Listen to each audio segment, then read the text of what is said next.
Right guys, we're down Tavistock River today, first day of the season for trout anyway, and we've come along the Tavistock River, which normally has a good stock of brown trout in it, and there was a decent rainbow trout. We've seen him a couple of times walking past, but he's still in the exact spot, literally. First thing we've done, first place we've been, we're not even set up yet.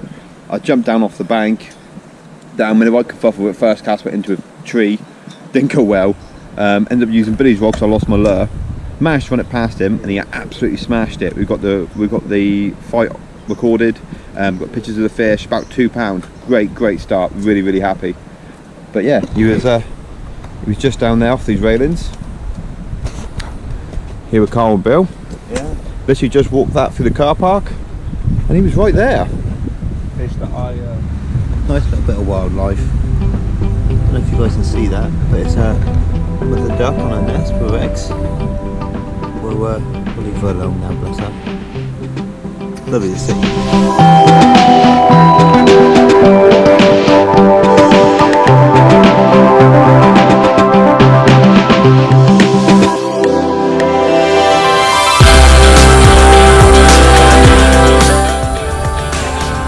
He's got this bank rocking. Wet, be nice.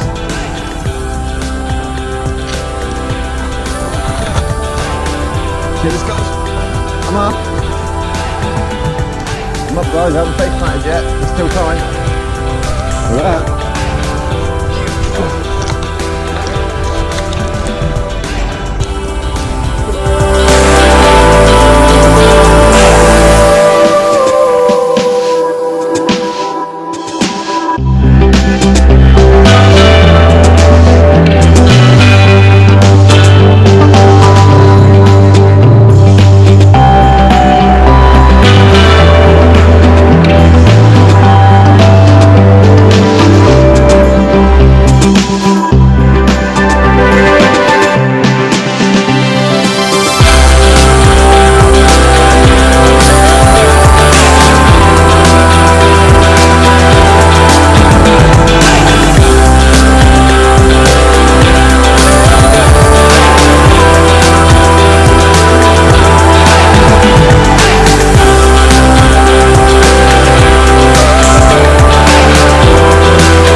Yeah, it's a good move. Bill, normally I kept getting hits here, literally on that sort of V.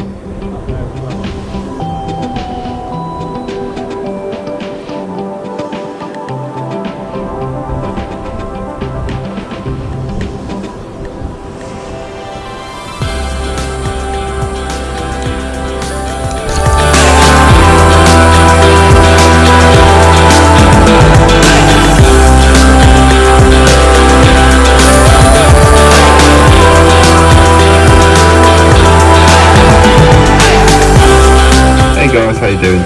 Obviously recorded this a little bit after being down the river.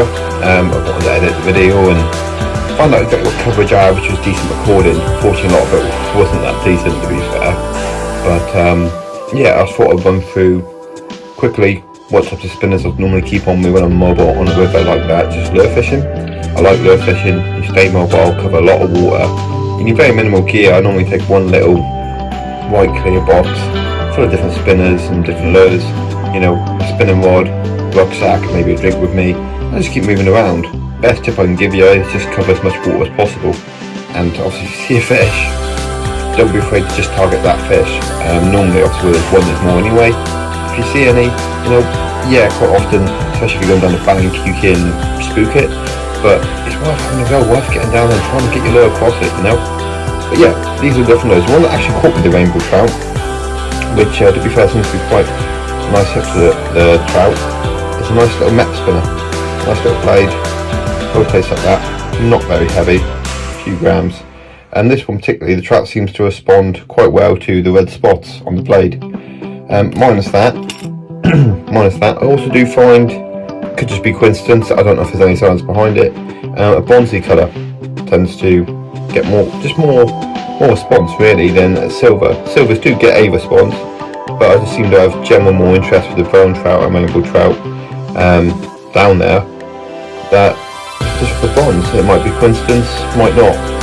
Also find, as far as maps go, quite like the little repair of feathers on the end, really. That seems to bring in quite a lot. And you've got the red fluff on the end of here, a couple beads yet again, bronze spinner. This one also, yet again, bronze building. Yet again, has a lot of interest.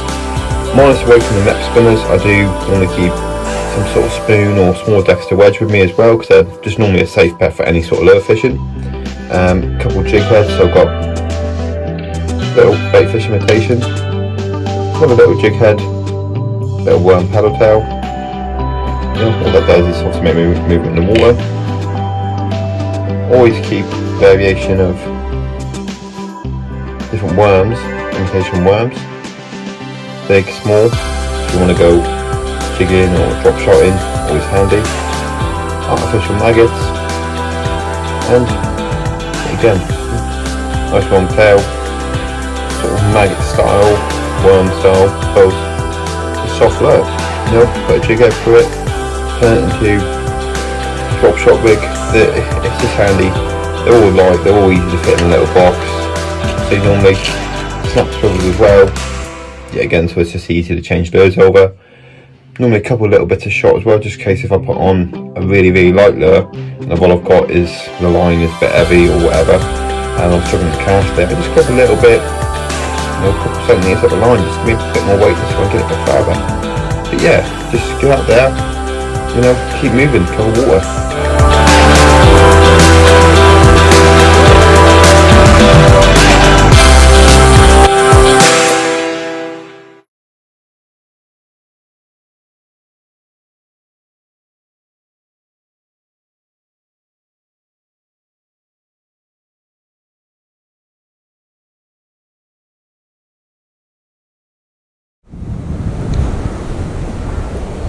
Show you guys what I'm using, which I'm doing the business today.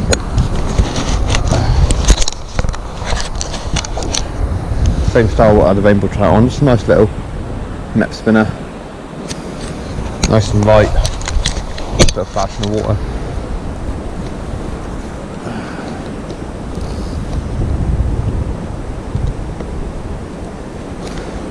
There we go. That's better. A bit further that one.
Let him run if he needs to, Liam. It's 4-pound line.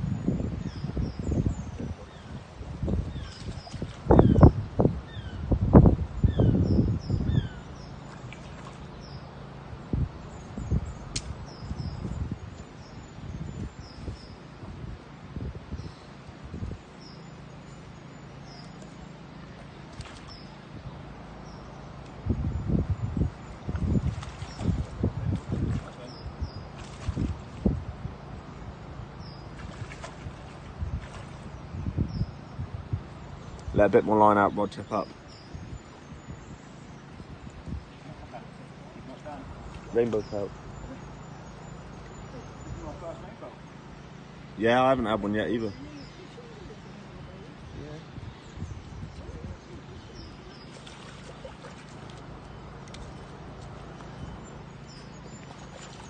Yes, try and scoop him, Liam. Yes! Fucking yes! Well done. Well done.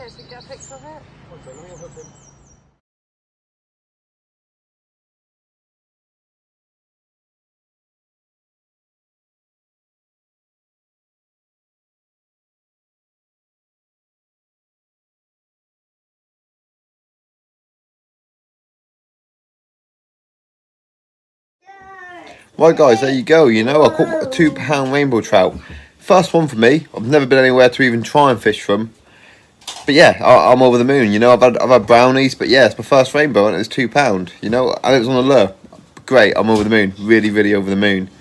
Billy stayed down there, however, after I booked the hand off my reel. Obviously, I went home, but Billy stayed down there, switched to bait fishing, using cheese and worm, which seems to be a big hit on the river.